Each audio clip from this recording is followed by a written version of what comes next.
Bruins Benders post-game live on the Inside the Rink YouTube channel with Maddie and Smitty. Click subscribe to watch us all season long on the Inside the Rink YouTube channel. Follow us on Instagram, Facebook, and TikTok, and all the social medias at Bruins Benders. And the Bruins get their second win in a row, second win under Joe Sacco. They will go undefeated the rest of the year, evidently. 2-1 over the Detroit Red Wings. And again, as we've said before, Smitty, what was the way that the Bruins needed to win games this season for the most part? Yeah, it would be great goaltending. It would be good team defense, and it would be specialty teams. And would you look at that tonight? You get great goaltending. You get 0 for 5 for Detroit or 0 for 4 for Detroit on the power play. You get a power play goal, and you only give up like 13 shots, 5-on-5 in the whole fucking game. Sorry, John. But that's good shit right there, boys and girls. That's how the Bruins of this season need to win hockey games. And they did it tonight, and they have a 2-game winning streak. Let's go. They need to win lower scoring games, one-goal games. Yes. They've won the last 2 games, 1-0, 2-1. This is more rinse and repeat for this type of stuff for quite a while. And it's going to be a little nerve-wracking. It's going to be a little nail-biting. Yeah. It's going to be a little ass-clenching. Mm-hmm. But the Bruins have to win in this fashion for the most part. And we're already seeing a much different sense of urgency when it comes to defensive hockey, when it comes to support like they used to have. Mm-hmm. I still don't know why the hell it wasn't happening in the first 20 games. I have no idea. But it's happening instantly since Joe Sacco has taken over. I feel like the message shifted from Montgomery to Sacco. I do. I think that's the reason. I think the message before from Montgomery was still, we need to play fast. We need to transition. We need to do these things in order to score goals. He was an offensive guy. He was an offensive coach. That's the style he liked to play. And I think Sacco has said, look, we need to take care of our own end first and foremost. And, you know, it may be costing them in transition, but look, they're never going to be a great transition team. That's just not who they are. So focusing on the defensive end, tightening up the D zone, taking care of that, and then building from there out is the way they should do it. And look, they had some great chances tonight. Talbot made some big saves. Morgan Geekie had a couple of good chances. Pasta had a plethora of chances that he turned down. I don't know what the hell's going on there. I think he's in his own head a little bit. But, you know, this easily could have been a 4-5 goal game for the Boston Bruins. And, you know, I guess Detroit had a couple of posts too. So you could chalk that up. Maybe it was more like a 5-2 game or a 4-2 game or something like that. But needless to say, they're focusing on the right things now. I think that's what it is. Be harder defensively, especially on the PK. Win more battles. Take care of your own end. Don't give up odd man rushes. And that translates to winning. You know, when the margin is so small in the league, if you're giving other teams grade A opportunities all the time, you're going to lose most of the games. If you're getting outshot and outchanced in the high danger areas most of the time, and your penalty killing sucks, which it has, you're going to lose. It was a miracle that they were, basically 500 going, when Montgomery got fired. It was a miracle with how bad they had been defensively at times and on the penalty kill. So, I mean, they're still for the season, they're like a minus 15 or 18 or 20. Yeah, they're way down now. Yeah. So it's a miracle that they are where they are. It really is. Yeah. I mean, yes. And again, there was obviously a complete disconnect between Montgomery and Sweeney. It just completely soured to the point where Montgomery wasn't going to give in. And Sweeney said, this is what we're going to do. This is how we're going to play. And Montgomery said, I'm not the right guy for that. So I think that's what happened. My whole question is, why would you let it get to that? Like, why do you have conversations together? I mean, do you say like, Montgomery, this is what we're going to do. And then Montgomery says, and and then doesn't take your offer, you say, in contract extension for a contract extension, then why the hell do you still go with him? Like, I don't understand why you go through this charade for 20 games when it was inevitable that it just wasn't going to work. Yeah, I mean, we've talked about that before. It doesn't make any sense. That's incredible. It's incredible to me. If it should have been handled in the offseason, if there was a disconnect on the way that, the coach wanted to coach the team and the general manager wanted to put the roster together. So you can blame whoever you want on that. I think it's management's fault more than Montgomery's fault. He's coaching the team. He's saying, this is how I've always coached. I don't know another way to do it. So it was on the management to make a move, and they didn't want to because they didn't want to fire the guy. They love his family, for crying out loud. That stuff drives me insane. No, it really doesn't it? Really doesn't. His family's not coaching the team. I mean, I know, you just fired the guy. Give a rip. Can you not wish the family well? Like, you just caused the family trauma. Leave the family out of it. You did. For fuck's sake. I mean, leave the family out of it. You did. It annoys the hell out of me when people do that. It is. It's not. It's just not genuine. Like, I'm sure you feel bad, but just, stick to the hockey part. Stick to the hockey part and leave the family out of it, unless it's something else altogether. If it's a medical thing or if someone's having a birth or whatever. But when you're firing somebody, that's not the time. I wish his wife and kids well. Come on. Yeah, that's like a kick. Like Brad Pitt said in Moneyball, you leave the emotion out of it. You cut him, and you have the assistant coach escort him out the door. Yeah. You don't say, I'm sorry. You don't say, I wish this, I wish that. You don't wish any of it. You're not sorry. This had to happen. So goodbye. It's professional sports. That's it. It's professional sports. Yeah, I hear you. It's not, midget hockey. It's not junior hockey. It's professional sports. We had to make a change because the team and you weren't living up to expectations. Plain and simple. Yeah, plain and simple. Yeah. I had to go in a different direction, but he has to couch it and be all, everybody loves each other. Come on, shut up. Sweens. Yeah, love it. How about this? 20. What was I going to say? 20 games. No, I was going to say 20 block shots, 20 reasons to be pissed off that we had to get to this point. 10, 9, and 3. But what I was going to say is the turnovers. Second period, okay? Mm-hmm.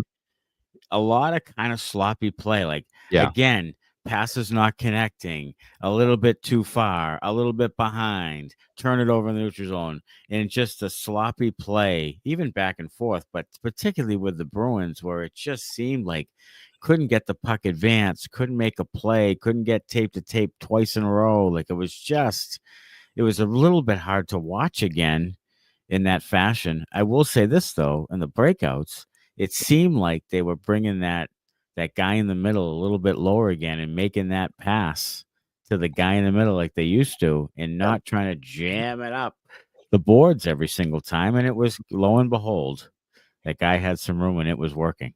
Yeah, when they could get the guy there, when they didn't have the guy there were still problems along the wall because they're just not great in their own zone along the wall there on breakouts. So they need that forward to be there in support and give them a little outlet. Another thing that I wanted to mention tonight, because we've killed him quite a bit this year, I thought Zadorov overall was pretty good tonight, especially on the penalty kill. I thought he was good. On the kill, he was, yeah. Look, he still scares the absolute piss out of me when he handles the puck, especially in his own zone. Yeah. Because he's still, for a big guy, he's pretty soft with it. He really is. Like, his passes kind of, he's not really a snap the pass kind of a guy. Doesn't seem like. But I thought overall this was a step in the right direction for him. I really did. I did so too. I actually thought it was his best game. I did too. I thought he was pretty good tonight. So that is a positive.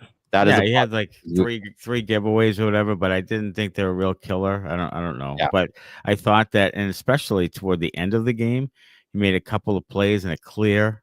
That was, of course, they're penalty killing the end of the game to the end, and he makes a play, gets a clear behind the net, actually makes a good play, Yeah. a solid play where he pivots, goes back the other way, fires it out. And I'll tell Mhm. you what, Elias Lindholm with 2 ginormous plays. Oh, One yeah. was the ensuing face-off after the Marchand penalty, Yeah. 122 left. He wins Yeah. it cleanly. They get Yeah. it clear. And Yeah. then he makes a huge play on the boards with about 17 seconds left, Yeah. whatever it was, 15 seconds left. Body Yes. position fights the puck out of the Makes the zone. puck Basically out the kills the zone, game ball off. game. Yeah. Yeah. Yeah. Those are 2 winning plays. And that's like, if you go back to the play made in overtime against Calgary, those are a couple of times where he finished the game for them with really stellar plays. So you have Yes. to give him credit. I mean, offensively, he's not doing a ton, but No. that was that defensively, in stealing pucks and winning pucks and all that. He's done a really, really good job on those types of things. I mean, he is a very good defensive center, also a very good instinctual player. Yeah, I would he agree really with is. that. I think that's part of the reason the Bruins wanted him. Was for all of those reasons. I think his play away from the puck, his play on board battles, winning faceoffs, all that stuff is a reason to want the player. Look, I like the player. I just think they gave him too much money and are expecting too much from him offensively. Yeah, right. That's just the way it is. They're expecting him to be a number 1 guy. That's just not him. It's not him. It's not him. He's making $1.5 million to 2 too much probably, and he's not a number 1 guy. And they were chasing the position, but they were. I do think that Lindholm was pretty good. I think that with his goal in the last game, and he did have some chances in this one. He had a few shots. I don't know if he got any on net. I think they might have been wide, but he's starting to generate a little bit more, and that line has been pretty good. Brazo, Marchand, and him. So. Hopefully they can start to generate a little more, and his production will kind of go up to where I don't think you're ever going to get first line production out of him, but maybe you get second line production out of him, and then the contract doesn't look that bad. Yeah, it doesn't look that bad, and maybe he gets somewhat hot and put some points on the board or whatever, but at this point. You are getting a pretty good defensive center, which, I guess is, it's better than nothing, I suppose. Yeah. Shots for Lindholm. He had 1 shot on net. He had 1 shot missed. He had 3 hits. 5 shots for Trent Frederick tonight. 3 shots missed for Coyle, none on net. 4 hits though for Charlie Coyle. And I'm looking at the minutes. Mark Kastelic, 9:52. Kepke, 10:11. So that 4th line played a little bit less tonight. Zacha, again, is the forward now who's playing the most minutes, 21.5 tonight. 317 shorthanded, had 141 power play. He had quite a bit of time on ice. And Lindholm, 13 wins to 7 losses, 65% at the dot. Coyle, 8 of 9. Yeah. 88.9%. Of course, the Lindholm one at the end of the game, I thought was really, really huge. And, they get the crossbar. DeBrincat had a chance on the backside where Kane kind of threw him a pass waist high. So there were a couple of chances there. But other than that, the Bruins finished the game well and get the win and get 2 in a row. And this is the part of the schedule we talked about. Mm-hmm. Where you run off a few here because you can. I mean, the teams aren't very good. You run off a few, then you get yourself right into playoff position at Thanksgiving next week, and you just go from there. I mean, as Charlie McAvoy said, he had 62 games left at the time, and there's plenty of time, and that everything will be okay. And so far, he's Nostradamus. Like he's right. They have a couple of wins right out of the gate. Yeah. So I think it's a good it's just a much better feeling watching right now, and you can tell that they're more engaged and feel better about what they're doing. Yes. Just by the way they're playing. I mean, they just feel better about it. And I think there was a real problem in philosophy that left the players kind of in the middle. Now, I'm not going to take away the fact that they didn't handle it well and they should have played better. Like, yeah. they're just stupid. But I think that it was also a difficult position to be in, having your coach and your general manager just not on the same page. So, all right, comments. How many odd man rushes is Pastrnak going to fuck up? Sorry, John, says T-Boz. Soft game so far for Pasta. This was at 7:39 p.m. when T-Boz was here sipping all sorts of alcohol by himself in the comment section. But you're right. Pasta's been off. He's just been off. He had that one chance where he could have scored 5-hole, and he goes across crease looking for a pass, like out of nowhere for no reason. Not sure what's going on with him, if his head is just not right or if he's just not. I think part of it is, though, that he has to generate all of his own stuff. Like, he has to generate all of his own offense. And I don't think people understand, like, not having a center making plays for him is changing the way he has to play. And he's not producing as much as he's on track to produce like 70 points. It's just way down. So I'm sure that's in his head. So I'm sure that it's a mental game as much as anything for Pastrnak. Yeah, I think it's mental. I think it's 100% mental. He's just fighting it right now. I mean, I think, you go through stretches like that as a goal scorer where you're fighting it a little bit. I think having the empty net goal taken off the board at the end of the last game probably hurts his confidence a little bit, because you saw one go in, it could get you off, a goal, get you off the schneid a little bit, and now it's still out there. It's still only 2 goals in your last 8 games or 9 games or whatever it is. So that thing wears on a guy who's supposed to score goals. Yeah, and I think he's kind of caught in between a little bit, where when he's right, like, he probably scores all of those. He's probably got 3 or 4 tonight if he's right. He probably could have got short side high on one of them. He could have gone 5-hole on another. I mean, if he's right, those are in the net. So, and he's gotten robbed a few times on one-timers, where tonight I think he hit Talbot in the mask on a 1-2. He did. When the guy was sliding across. Yeah. In the last game, the guy makes a 6-hole save on him that Maycroft was like, that's in 6 or 7 out of 10 times in most games. So I just feel like, he's a little unlucky, and now he's starting to press and fighting it a little bit, and he'll come around. He'll be fine. Yeah. T-Boz is sipping Elijah Craig Barrel Proof C23 tonight with his buddies. So, that a boy. Welcome your buddies. Have them all throw this on YouTube on their phones. Yeah. Thanks so much. Yeah. Everybody pull it up at the same time. Everybody. They're not all getting a fucking shirt, because Brazzer is going to everybody subscribe. Get all your buddies to subscribe to T-Boss. Yeah. 5 goals now for Brazzer. 10 away from a shirt for T-Boss. Who bought a shirt? Yeah, he already bought a shirt after last post game, which, fans, that's an excellent idea. To buy a shirt in the merch shop, the Bruins Benders merch shop. So thank you, T-Boz, for supporting the show. Adrian, cheers for that Brazzer goal. Yes, for sure.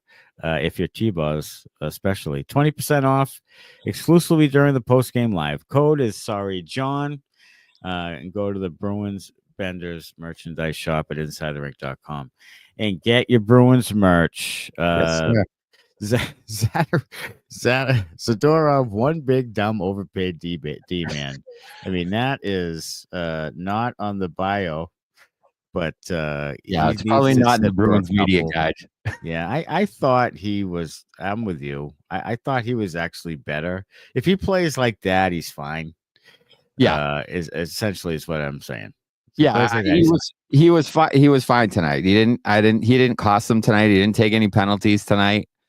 He was good on the penalty kill. Made some big clears. Like I said, it still scares the bejesus out of me when he's trying to handle the puck, especially in his own zone, because I just don't think he's a great, outlet passer to start the rush. So, that stuff makes me nervous. He's, of all the guys, he's the one that I want to go D to D all the time, because I would rather have it on someone else's stick when they're trying to pass it out of their own zone. Yeah. Although Peak did give him one at his feet When they cut back, when there was a stoppage, you could cut back to Peak, and they showed him on camera saying, "My bad," because it was like a D-to-D pass from Zadorov to Peak, and then Peak tried to go back to him and just threw it right into his skates behind the net and put him in a bad spot. So he's not the only one back there making bad plays, but I overall the defense tonight was good. It was. I thought it was good. Yeah. Obviously, there's still some issues with the breakouts, and that'll probably always be a little bit of an issue for this team. Sure. But if they can keep those to a minimum and play well and keep everything to the outside, they'll have a chance most nights. Yeah, and the sticks, like you said last post game, sticks, great stick positioning is back in the Boston Bruins hockey. Dan Maynard says he's not going to be able to watch us tonight. We're sorry, Dan, but he did meet a real-life Bostonian on Friday night at a Dropkick Murphys show in Australia. The thickest of accents, and was also sports a bees hat. So whoever he met in Australia at the Dropkick Murphys show. Little known fact, Dan, I think the Dropkick Murphys are the most overrated pile of steaming dung. Yeah, you're the only one. I am not a Dropkick Murphys. I think it is music with no melody. I just can't take it, and I don't consider that Boston. Play Dirty Water. Play Boston the band. Play the fucking Jay Giles band. I don't know. Play anybody at Cars.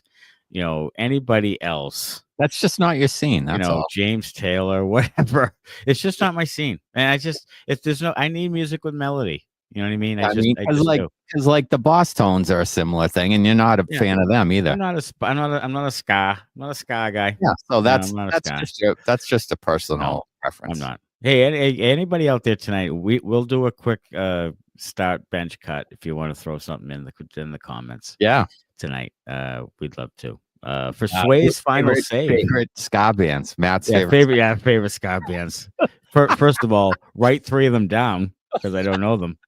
And then I'll grade it. Your favorite ska band is not really a ska band, and that would be no doubt. I'll tell you what my favorite ska band was. It was this band called Fatbag. I saw it at Mamakin like in 1991, whatever it was, 92.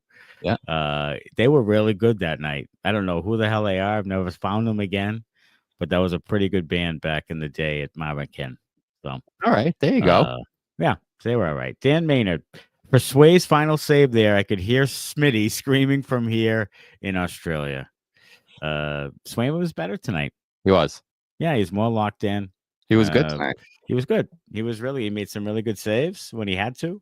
The crossbar helped him one time. Yeah, and the one goal that Detroit scored was a rip from the high slot by Lucas Raymond. So, you can fault him there. Yeah. Shaz Diet says this is going to be tough sledding for this team this season. I think so. I mean, it's going to be a grinder. It's going to be a grind. I think they're still going to make the playoffs. I really do. Let's talk about this. How about this? What are the odds of the tandem coming back? The golden rotation. I think it's coming. Again. I wouldn't be opposed to it. Especially, if Swayman's still taking some time to find his game, I'm not opposed to it at all. Yeah. Korpisalo is playing really well right now. So I think if you have both guys going well, I think you give them each the net. I really thought Korpisalo should have got the net tonight, personally. But, I guess, there was some talk that Sacco didn't want to go, a few games into his tenure without giving a game to Swayman. And they also said, last time Korpisalo had a shutout, Swayman came back the next day and got a shutout of his own. So being like the competitive guy he is, the bulldog that he is, Swayman responded after that game. The good game by Korpisalo. So he seemed like he responded tonight. A good sign. Sure. Yeah. A good sign. Yeah. T-Boss says, since Sweeney threatened the bunch, Bruins are playing better. Don't give Sacco all the credit yet. Do you think that had anything to do with this? Sweeney saying, if you want to be here, you can. If you don't, we'll send you. I don't think it hurts. Right. I think it cuts through to like there's an accountability piece maybe now that hasn't necessarily been there that needed to be there. Sure. Whether it's from the coach, from management, from wherever, but there needed to be that piece. There needed to be like, if things don't go well, there's going to be changes made. The coach was fired. Now, the players are on notice. You are next if things don't go well. And, right. I don't know if that's necessarily him threatening them, but, you get a coach fired. Everybody's antenna kind of go up and it's like, all right, we better buckle down here. Or, some guys that we're friends with and, our wives are friends and we do Thanksgiving together might not be at Thanksgiving.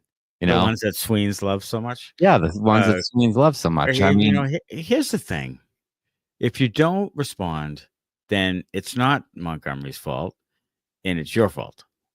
Like, so right. You have to respond or it's blatantly obvious that the players suck more than we thought they did. Right. That's what it comes down to. And if you don't, so here it is, miraculously. Yeah. They respond and win 2 games. Morgan Geeky looked good, says T-Boz. You have any thoughts on Geeks? He did look good tonight. Did he? Okay. Yeah. I thought he was pretty good. He had a few shots. He possessed the puck down low. So, I mean, yeah. He had a really good chance in tight from Zacha. Where Talbot kind of fought it off with a shoulder save, but even Brick said, it was a good shot. I mean, it was labeled like, top third of the net on the short side. Like it was a good save. Yeah. But that's the story of this team's season so far. Sure. The other goalie's making good saves on you. So we need some of those to go in. I mean, that's plain and simple. It has to go in. Yeah, it was a good shot by Marchand to win the game. It was a great shot. It was a typical Marchand. Yeah. Shot. Pasta with 2 goals in 13 games. Shaz Diet, correct. I mean, he needs to get going. He needs to get going 100%. And Beth and Ann coming in, double fisted, double estrogen right here. They don't like the turnovers at all. And Ann says too many turnovers. Beth says Zadorov is still useless at clearing the puck. Both can be true. Yeah. For sure. It is. It's going to be an issue for a while, especially exiting the zone. It's going to be an issue for a while. Trav comes in. Bruins played to their identity, and I guess, that's true. If that's the identity, and I guess we're starting to see what it is. There was a problem there. We haven't quite known what the identity is of the team.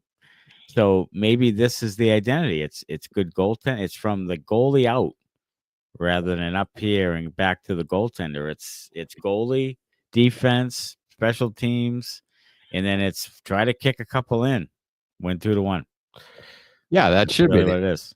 I mean, we've said that all along. Like the defense and the goaltending should be the strengths of the team. Their forwards are a little thin, and that's what they're going to have to rely on.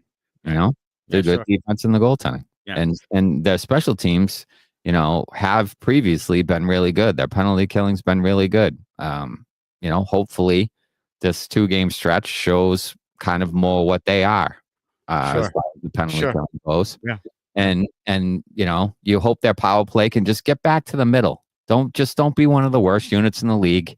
Get back to the middle of the league, and then you're fine. If you're a top 15 power play and you're a top 10 penalty kill, that's what you expect around here. I'm with the Rat 63 who says Pasta is a shell of himself. However, he has zero talent with him. He needs to be set up. And I am with you. I've said this. Playmaking center is what he needs, and he's not getting it. So he has to do the one-on-one. He has to, he's indecisive. All of that stuff starts to, rear its ugly head because he really doesn't have a Krejci or even a Bergeron or someone who can really set the guy up to make some plays and open up some ice for him. And right now he doesn't have that. So I think that's a big factor. He's going to take a lot of heat because he makes a lot of money and he scores a lot of goals, and the way he plays can rub people the wrong way. But there's still that part of it. I mean, you still have to be fair and say there's not a lot there for him to to work with as far as just playmaking. Here's my take on it. He has the puck on his own stick far too often. Right. It's hard to do the whole entire thing yourself, and you can't be set up by someone else when you don't give them the puck. He doesn't give it to anyone else. Right. So it's hard for another guy to pass it to him to set him up if he won't give it to the other guy in the first place. Right. He's had opportunities to do that. If you just did give and goes, he would score goals. Like there would be opportunities to score goals, but he doesn't want to give the puck up when he has it. He doesn't want to really pass it unless it's on the power play, a shot pass, or I'm passing to the front of the net, or the one tonight that would have been a beautiful play if it worked, where he kind of pulls Talbot with him and then goes back against the grain to try to pass. It's those type of passes he makes. He doesn't want to pass cutting through the neutral zone and get the puck back from somebody. That's just not his style. It should be, but it isn't. He ends up with the puck on his stick and he turns it over a lot. So I agree that there's not a lot with him, but it's hard to get set up when you're not willing to pass the puck to your teammates. I think how much of that is not passing? How much of that is just not kind of believing in your teammates, or not? Well, I mean, look, you have to do it your own. Yeah, to a degree, but look, Pavel Zacha is fine. Like Pavel Zacha can play in the NHL. Pavel Zacha set up Morgan Geekie from behind the net for a point blank chance. Pavel Zacha can pass. It's not like he's a schlub. No, he can. He was a top 10 pick in the league and had 40 assists last year or whatever it was. Like he can pass. Fuck. Yeah. But I don't know if it's just. Possibly. How much of it is the contract? Like he has to live up to the contract. Yeah, that could be. Yeah, that could be part of it. I don't know what it is. Part of it, I think, is right now I think he's in his head, but he's not getting the power play points he used to get. There's a piece. That's a good point. That's a good point, because that's quite a few points. Would you say it was 40 something last year? It was a lot. On the power play? I thought you said last year he had. I thought you told us the amount, and it was a good amount. And he has like next to nothing this year. Pretty bad. Beth says still need to work on their passing, and they 100% do. Beth, their passing, it's just not up to speed. I mean, it's just not creating. It's not helping them play faster. It's not. He had 12 goals and 23 assists last year on the power play. So 35 points, yeah. In 22-23, he had 18 goals, 19 assists on the power play. 37, yeah. And in 21-22, he had 15 goals and 11 assists on the power play. 26, okay. And then this year he has not many. Yeah, and then it was the shortened season, but the season before that, he played 70 games. He had 20 goals and 18 assists on the 38. Ball. So he in a good year, in a regular year, it's mid-30s. Yeah, mid-30s power right play. Right now, points. He has 3 goals and 2 assists. On the power five right now. Yeah, so that's not good. He's projected to get less than 20 or 20-ish. Yeah, that's not good. No. T-Boss says, don't feel bad for Monty. He will get hired to a team with a real GM. Mark my words. I mean, that could be true. But the Monty thing, I don't know. I mean, I'll debate it, but I just think Monty didn't do much adapting either. Like he didn't. I just don't think he handled it well. I just don't think he did. I think he could have helped himself. And I get the whole, you can say he got screwed. You can say whatever. I don't think he handled it well. I don't. He didn't. I mean, you could see just by his body language that it appeared towards the end that he did not want to be here, or he did not care enough about the team to show any kind of fight or emotion during games. Just stood there with his hands in his pockets, with a kind of a blank look on his face, like resigned to the fact that the team wasn't playing the way he wanted them to play or up to the capability, and he kind of saw the writing on the wall and knew. It knew he was going to get fired, probably. 100%. So, I mean, there you go. Some of that's on him. It just is. I just think it is. Monty was in the room when management was making their moves, signings, and had positive things to say about the direction they were going, says Shaz Diet, which is correct. He did. Now, whether that's lip service or whether he thought maybe in the beginning that it sounded good and it wasn't working, he was like, shit, this isn't good. Who knows? But he did. I mean, he was in there and he signed off on some of that and said some good things about it. For sure. Zadorov was better at the end. And he's making about $3 million too much. That's for sure. And then let's see who else here. Adrienne, old fashioned made with Bullet bourbon. It's tonight. Bullet. Bullet bourbon. Yeah. Bourbon. And the imported Luxardo cherry. Ooh, that a girl, yeah. Adrienne. Yeah, Luxardo cherry. I like Adrienne to make me. Hey, we're gonna get a Benders Bourbon Club going or something. I mean, maybe we should just make a Benders Bourbon. How about that? Oh, a Benders Bourbon. It kind of rolls off the tongue, does it not? Isn't it? Benders Bourbon. We could sell a shit out of that to these people right here. Yeah. Fuck the pink Whitney. That's shit is garbage. But Benders Bourbon would be high class. Bourbon. Yeah. It would be. Yeah, it would be. I'm really feeling good about that right now. We might have to think about that. Do you have a distillery anywhere? Yeah. One in Vermont, not too far. Sure. Yeah. So Rob Spector says, "What if Swayman was the problem the whole time?" It's an interesting take. Yeah, it is. It is an interesting thing where, or at least one of the problems, or one of the major problems. Yeah, the whole time.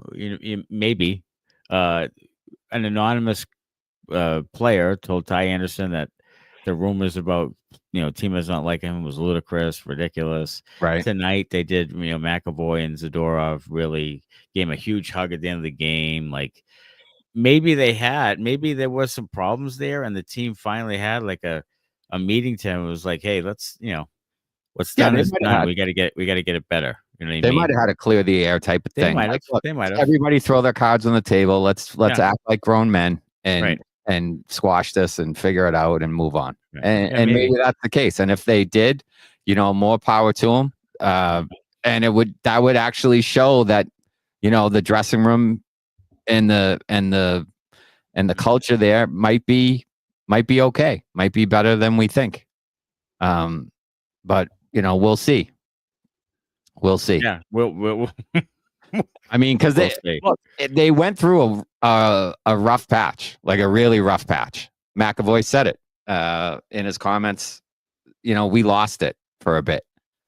He was pretty honest about that. And if they lost confidence, whatever the case may be, but had found it now, that's what you want. They go through a little adversity and you come out better for it on the other side. Maybe this culture needed that. They needed a wake up call. They needed a little slap in the face, a little wake up, and to get them, pulling together in the same direction, in the right direction.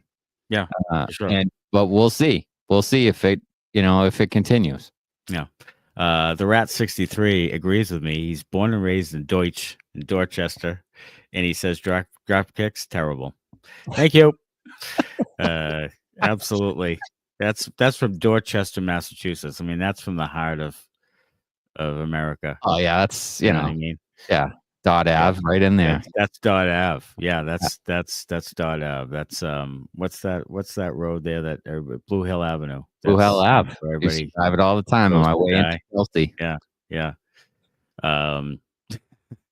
Tandem, great idea. Security and net. Tandem might be coming, and I'll tell you what. How about this? How about having a tandem where your goalie plays every other game and makes 8.25? How about going back to the tandem when you paid your goalie all that money? Couldn't you do that with two adequate goaltenders? Yeah, you probably could. Yeah. Here's a thing. Maybe keep Allmark. Yeah. Maybe you keep Allmark if you're doing that. Right. And he's not in Ottawa, being bad right now in front of a terrible defense. So I said that Ottawa is going to make the playoffs over Boston. Their team defense might be the reason they don't. But their forward group is better. So, I guess we'll see what wins in this league. Yeah, we'll see. Is it a great forward group like Ottawa has, or is it the defense and goaltending that Boston has? I guess you could say that Ottawa has the goaltending too with Almark, but sure. What wins? Is it defense, or is it a really good offensive core? I think if you ask the Toronto Maple Leafs, they'll tell you that defense wins. Defense. Yeah. So if the Bruins can get their shit together defensively, like it seems maybe they have, seems there's still only 2 games and you still haven't really played anybody. Correct. But they have a chance. They do. And that's all you can ask for, I guess. They do. Shaz Diet says the tandem's coming back, and I tend to agree. I think it might be. I really think it might be. I don't have a problem with it. I really don't. And then everybody will start that, why'd you pay him so much money to play half the games? Yeah, but so get ready for that one. Yeah, let them. Yeah. If all of a sudden, if you're winning, I don't give a shit who exactly what, who plays what. I don't care. Not my goddamn money. No, Swayman can play first line center if we win. I don't give a shit. That's what I'm saying. It's not my money. I don't give a flying fuck who's in net as long as the puck's getting stopped by someone. Yeah. Sure. Pay him $8 for all I care. Yeah. Give him a T pass and pay him minimum wage. And I don't care. Yeah, get him some give him a Benders shirt and some Luxardo fucking cherries. Sorry, John. Jeff Santos, if the Bruins don't make the playoffs and Sweeney and Neely need to get fired. I honestly believe, Jeff, that Neely will not ever get fired, and I believe that Sweeney would. I think Neely lives until he decides not to do this anymore. I really do. I think he's the next Harry Sinden. I think you're probably right about that. Mm-hmm. So that's not happening. He has not that this would be a reason not to fire the guy, but he has the Neely Foundation and the the Neely. Yeah, there's a lot of layers to it. And there's there's a lot of community type of things that he does, comics come home, all that stuff that, friends with some Hollywood people that led to, Behind the Bee and some, New England Emmy Awards and all that shit. So, I think it would be a tough ask for the Jacobs family to, get rid of him. Mm-hmm. No doubt. But I agree 100% with you. If they don't make the playoffs, they both should go. I'm just not sure. Yeah, I just don't think it's not sure it happens. Is all. I don't think it's that. He's the next send-in for them. He's there until whatever. Hopefully Sweeney gets him a true 1C. That I'll tell you what. That's going to be the thing that just may never happen. But unless by the grace of God, like Jack Eichel decides not to resign and you get a shot at it or something. Other than that, it's so, there's no way. It's really hard. Like that's going to be a problem. Yeah. They're going to need to have like a second rounder or a late first rounder become a great center. Like that. I don't know if that's going to happen unless they just get lucky in development or get lucky with like an Eichel that just decides I'm going to the market, and then you throw what you can at him. Yeah, I think that's true. They are gonna, unless the thing implodes and the Bruins go to the top of the draft. It's going to be difficult for them to find that guy, I think. Yeah, I 100%. They just don't grow in trees. You got to be at the top of the draft, or you have to somehow get lucky in free agency, and one becomes available and wants to go to your team. That's just, it's just not how it works. No, it's not how it works at all. No one knows no one knows what happened behind doors. Monty became a Sweeney puppet, call-ups, roster moves, etc. Monty threw up his hands, not good, but that's what happened. And I think that, Montgomery said it himself, that Evan Gold and Don Sweeney, worked, the call-ups and that was their say. So that was another kind of head scratcher for me. Like that's their say. And you just say, hey, okay, coach, this is what I'm giving you. That's a tough sell, I think. Sidewalk Cross. I like Bruins Benders' point about Monty not understanding Boston sports culture. Sacco grew up in Boston, having grown up in Boston. Cassidy grew up a Bruins fan. Even Julian Monty seemed aloof. Interesting. Interesting. I mean, Sacco's from Medford, and Cassidy capes a lot down the Cape, and Julian was a fan of the Bruins and so forth, and so yeah. I mean, I guess there's some of that. I don't know if Monty just had a certain style that was an offensive style, a move the puck north south style. That's not really accustomed to Bruins hockey, but they knew that. Like, don't you interview the guy? Like, don't you ask him? Yeah. I mean, that's the thing. Is that management knows what style he coaches when they brought the guy in, and they know what style he coaches when they decide they want to change the roster to be a bigger, sturdier, more physical roster. Right. And they realize that's not his MO. That's not how Monty coaches. That's not how he wants to coach. And you kind of leave him stuck between, the roster you're giving him and how he coaches, and can he adapt? Look, and he's not a very experienced coach. No, he's coached in the NCAAs, and I think his style is great for the NCAAs because it's basically wide open. Yeah, you can recruit guys, and you can recruit your own guys to play that style. Yeah. So I think that fits for him. That's why I think he would be a great fit going back to college. I think he would be a great, fantastic college coach. Because I think he plays a style that kids want to play, and I think he can recruit well. I think he's a good communicator. Seems like, and he's not a hard ass. So I don't think that a lot of today's athletes, today's young athletes, kind of respond to that type of a coach, a hard ass type of coach. So I think he would be a great fit going back to college. Won a national title. I mean, so sure. But it's just in professional sports, you have to be able to adapt to what the roster is that you're given. You have to be able to make adjustments to how other teams play you. You have to scout yourself. You have to scout other teams and know what their tendencies are. And if you have to make small adjustments game to game against different opponents, you have to be able to do that. Now, I don't know if he's experienced enough to be able to do that. Yeah, I don't know. Like we talked about, like when he first got here, he was a breath of fresh air because he wasn't Cassidy, and the team was a wagon. It was loaded. It had a lot of depth. It had good goaltending. It had good defense. It had everything. It's almost like they just wanted a guy that wasn't going to fuck it up and just be a nice guy and be a motivator and and just do what they needed to do and just stay out of the way, really. Which he even said he kind of stayed out of the way. Like, he even said those words that the team was coaching itself a lot. So I think that's what they looked for. The problem is that team, if it has a more experienced coach, probably wins the cup.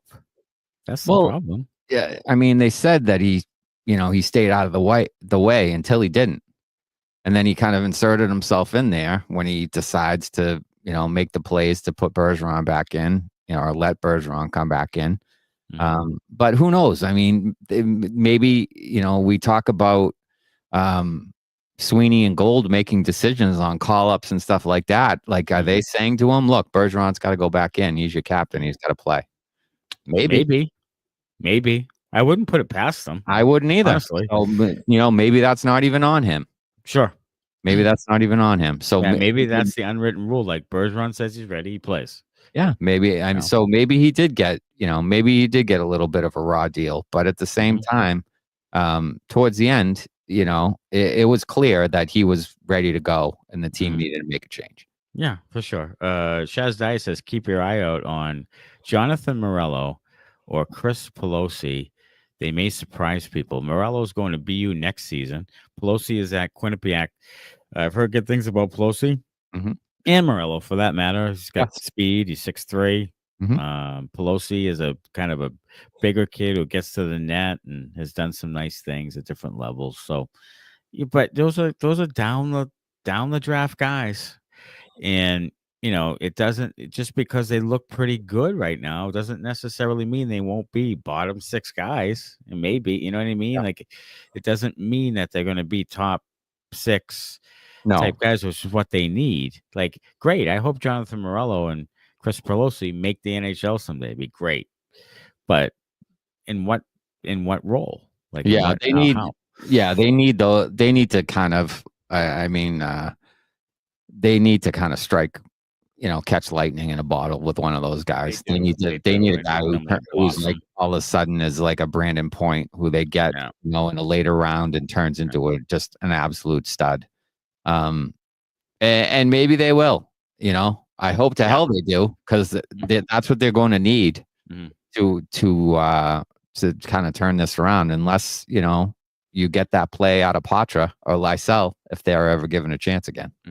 So here's something I just was reminded of. So we're doing the alcohol, okay? Yeah. Here's an idea that I have. Okay. We're gonna do alcohol taste test. So the fine folks here who do the alcohol, the bourbons, yes, I want these fine folks to put down like the ones that they want us to try. And I think that some night soon, we'll be together soon, is that we're together on screen. We'll do a little video short, Benders video short, of us taste testing the alcohol that people say we should try. And I love that. And we bang 3 or 4 of them out, little shots of them, and see what they're like. And we give our little review of them right there. Yeah. Bourbon's not really a shot drink. No, I mean, but a taste, right? It's a sipper. Yeah, sip. But we take a few sips, see what it's like, and we do some alcohol reviews. I think that's a little side gig. I love it. Little side. Yeah. I think we should do that. I think we should do it. We'll banter about it. We'll give it a. Here's what I need to know too from T-Boz. Are you going neat with everything, T-Boz? Are you going large cube? I feel T-Boz is a neat guy. Yeah, I feel he puts it right into his veins. Adrienne, we need to know as well. You going large cube in the old fashioned? What are we doing here? I need to know these things. Large cube. That's how I do it. You go large cube. One large cube. Now you have like the sixer ice cube tray. It's 8, but yeah, 8. Yeah, one of those 8s. Okay. Yeah, I got a ice cube that's probably about. The big block. Yeah. Large cube, says Adrian. Bang. Not a girl. The large cube. I'll occasionally go neat, but I like it slightly chilled. I don't like it warm. Okay. So I could go neat, but if I go neat, I want to frost the glass or something. T-Boz says one medium cube. I do not like warm liquid in my mouth. Okay, but what about the bourbon, T-Boz? Yeah, so 1 medium cube. Attaboy. For him. So a large for Adrian and a medium for T-Boz. So they like it chilled as well. But you're a neat guy with just like put it outside in the snow or whatever. Right? I would go neat if you could, like, if you chilled the glass for me. Like, now we're talking. Like you can get it at the 99. Yeah, like if you wanted to fill up a frosty 99 mug, a 23 ounce 99 mug of Bullet or Buffalo Trace bourbon, and you want to throw that in that 99 frosted mug, I'm down. I'll fire that son of a bitch. Okay, all right. You know what I'm saying? Like frost the glass like that, and then throw my bourbon right in there. I'm in. So he's neat only if it is my first time tasting that juice to get the raw taste in the cube. Okay, there you go. All right, there it is. So yeah, we're gonna do that. So we'll put that out on social media and here and so forth, and send us a few. We'll do 3 or 4 of them or whatever, and we'll put them on YouTube and TikTok and every other fucking place. Cocktail person, says Adrian, likes the cocktail. Me too. Yeah. So what's that? What's it? We're just like put some ginger ale in or something? No, well, like she's not drinking. She's not going straight. Not going straight. So like an old fashioned is a bourbon cocktail. I had two of them the other night that were unbelievable. I had a Sicilian old fashioned and I had a s'mores old fashioned, and they were both The delicious. s'mores sounds good. So that was flamed, fired, whatever it is. What? They set it on fire or whatever. Oh, What's the smoked? Smoked. Where's that? What is the one where they light it? I don't know. There's an old fashioned where they actually light it. It's like smoked or whatever. I've seen it at the bar in Waltham. I've never had Oh, that. where they light the thing on fire and then they they put light the it. glass over it. Yeah, so it's like a smoked old fashioned. I think maybe. Shaz Diet says, what's that? Lago, like Lagavulin. Lagavulin. Four Roses I've had. Good. And Woodford Reserve. Woodford, I don't think I've had. Okay. Cool. All right. We'll bang some of those out. Smoked old fashioned. Thank you, Shaz. Yeah, that's what it is. And I saw it down in Waltham at Tempo. Okay. And I was like, boy, it smells good. And I'm I'll have like, to try that's that. what kind of turned me on to it. I was like, I think you would like that. But T-Boz and stuff is allocated. Yeah, so T-Boz is high end. Where is T-Boz from? Zimbabwe or somewhere? Where is he from? I don't understand. It's allocated. Why you don't have with like a weed card? It's allocated. Right. It's allocated. Like Allocated. Subscription for T-Boz? Okay. Yeah, I don't know. So yeah, so okay, so those will Shaz Diet said the smoked old fashioned is delicious. So Yeah. we're gonna have to hit up Temple and Waltham and Temple and Waltham does them. Cambridge, but in Tampa now. Okay, so T-Boz is from Cambridge, but in Tampa. I guess who's yeah, he's going. T-Boz, these son of a bitches are gonna be in Clearwater Beach in February. It's very possible that we might have to meet up for some bourbons. Yeah, it's very possible that we could be there for 3 or 4 days. So yeah, so we might have to meet up for that. All right, so that'll do it for another Bruins Benders podcast post game live. The Bruins win 2-1 tonight against Detroit Rock City. Next game is a Tuesday night. What do we have Tuesday night? Is it Vancouver? Is that the Vancouver game? Tuesday night. Bruins are 10-9-3 right now on the season, and that is 23 points. Yes, Vancouver Canucks Tuesday, 7:00 at TD Garden. 7:00 Tuesday night. We'll be doing the post game live Tuesday night right after the Vancouver game. Should be a good one.